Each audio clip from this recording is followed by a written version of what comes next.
Hey y'all, and welcome back. Today I am sharing the books that I read in July and my thoughts on them. I hope that you can get a few good ideas for maybe something that you would like to read in August or later in the year, because I would definitely recommend almost all of these books. So let's just jump right into it.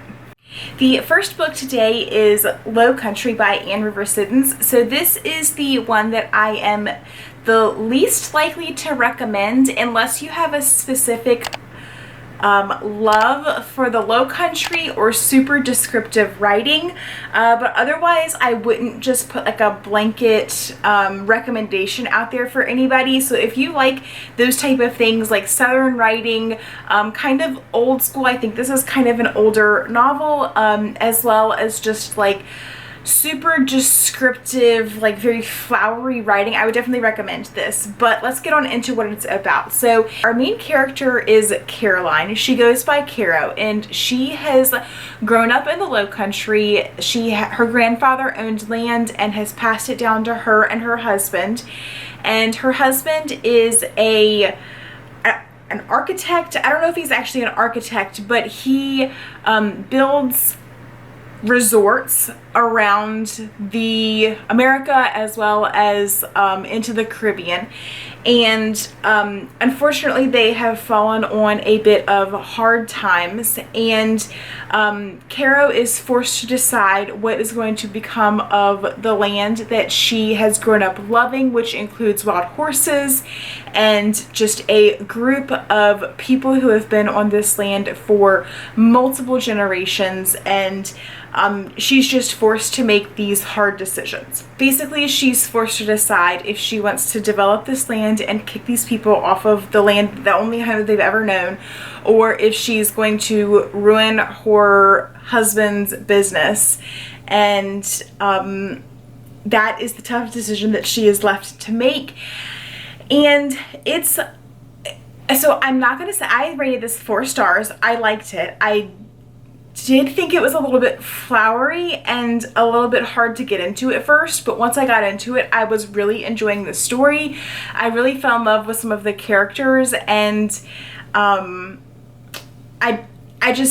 wouldn't necessarily, even though I gave it a 4 stars, I'm not necessarily sure that I would give it a blanket recommendation, just because I don't think this book is going to be for everybody. I do think it handles everything that it discusses very well, but the language is very flowery and it does feel a little more old school. So the next book that we are going to discuss is Porch Lights by Dorothea Benton Frank.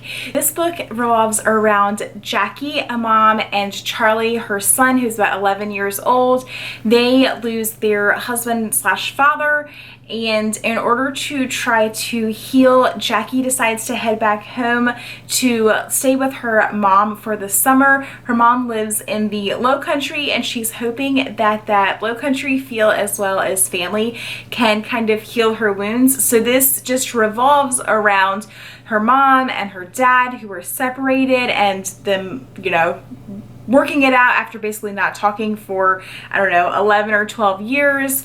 There's also some other community members that come into the storyline. It is basically just about family and just the love of the Low Country. I absolutely love this one. It also had a unique element of Edgar Allan Poe in this book, which was super interesting, especially since I feel like Poe is not one of those things that you read a lot in more contemporary literature, so that was really cool. But I really liked this story. My only complaint was that it felt like it wrapped up a little fast, that we spent a lot of the story just kind of like slowly laid back, kind of moving through the plot line, and then at the very end it just like wraps up, and you didn't get like it wasn't the ending that I wanted. I wanted it to spend a little bit more time in this ending, but that's okay. I still liked it. I gave it a 4 stars. And unlike Low Country, I would say that I would recommend this a little bit more. There is a bit of a romance element, and it's within multiple lines of the story. I liked it. I recommend this book if you like reading about the Low Country, or if you like light romances, more Hallmark style versus steamy. So if you enjoy things like that, then I would definitely recommend this book. My next book was one of the random ones that I chose. I had not heard anything about it, and I'm glad that I picked it up. That is Bookstore on the Beach by Brenda Novak. I really enjoyed this book. So Autumn's husband disappeared without any trace of what was going on, and after 18 months, she is really needing to move on with her life, so she goes back to visit her mom at the beach and the bookstore that she basically grew up in, and she brings with her her 2 children. And as she is there, she runs into an old flame from high school, and of course they hit it off, but she's really struggling if she's allowed to move on, because you know, she doesn't really know what's going on with her husband, but it has been 18 months, and it's kind of again a summer story. It takes place during the summer. They are staying with her mom during the summer and just trying to enjoy the summer versus the past 18 months where they have been struggling with trying to cope with their husband and father's loss and try to move on and figure out what's going to happen in their lives. So this is much more of a I would say a little bit steamier than the, you know, Porch Lights. It has a little bit more of a romance to it, but definitely still sweet. I don't think that there's a lot that, like, you know, would make you shield your eyes. So I really enjoyed this. I did rate it a 5 stars. I thought it was really good. It definitely kept me very much more interested. There is quite a few plot lines that happen within the book, but I don't want to give any of the good secrets away, so I'm not going to share much more than the general plot line that is outlined on the back of the book.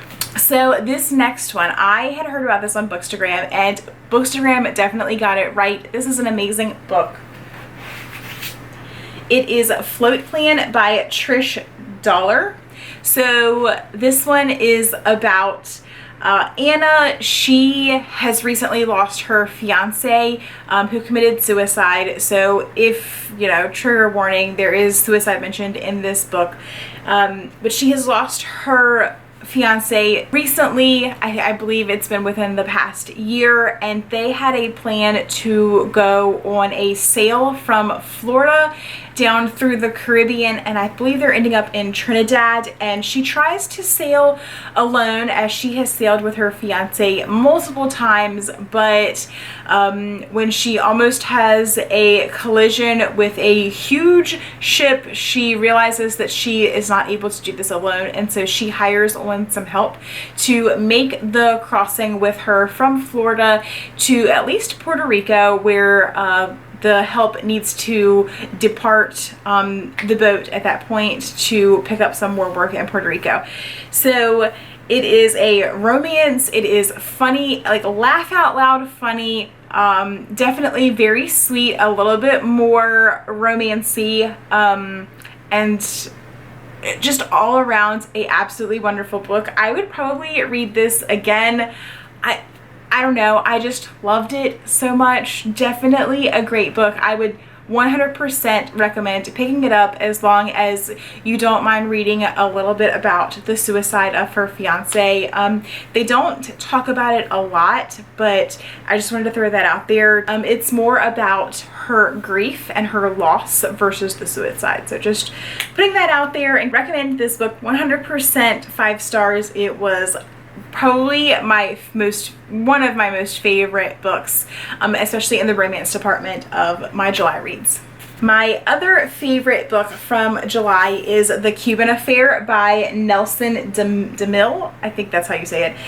So this one, apparently we have a boat theme going on. The theme for this month was supposed to be palm trees on the cover, but we're ending up with kind of a boat theme. So in this one, we have a captain who runs a charter fishing boat out of Key West, who is contacted by these people who want to rent his boat for a fishing tournament in Cuba. There is a fishing tournament that they are trying to use to kind of mend the US-Cuban issues that have been going on in the past, and At the same time, there is another proposal about this whole fishing trip, and it's kind of like a big treasure hunt, I would say, kind of described. But it is definitely a action-packed book. I enjoyed it. I read this in one day, and it is not exactly a small book, but it was absolutely wonderful. Definitely keep you on the edge of your seat. Just great all-around book. Like I said, it was my favorite not romance book, although it does have a bit of romance thrown in there, but it was my favorite like action thriller book of the month. It's kind of the only one also, but I still really enjoyed it. So I would definitely recommend picking this up if you enjoy the action as well as a little bit of romance. And the last book for this month is People We Meet on Vacation by Emily Henry. I feel like this is one of those that you have probably heard about before, but it is around Poppy and Alex going through their summer vacations for the past couple of years, and this big tiff that has happened between them and how they're kind of getting back into talking again after 2 years of not talking.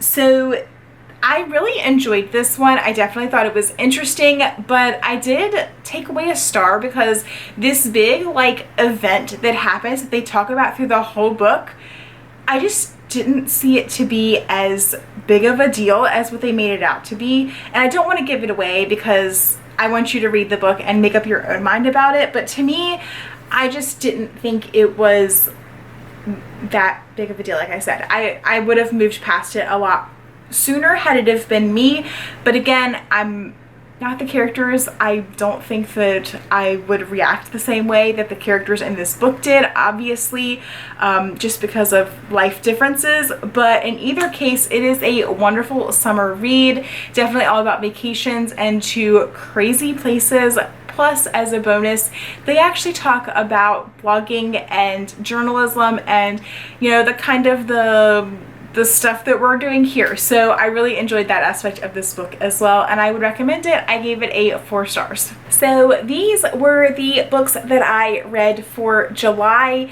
and I hope that it has given you an idea of something that you might like to read in the future. Leave me a comment below to let me know the book that you would most enjoy picking up of my list, or maybe something that you read in July that you think that I might enjoy as well. I love getting book recommendations from y'all, and I will talk to y'all again soon. Bye guys.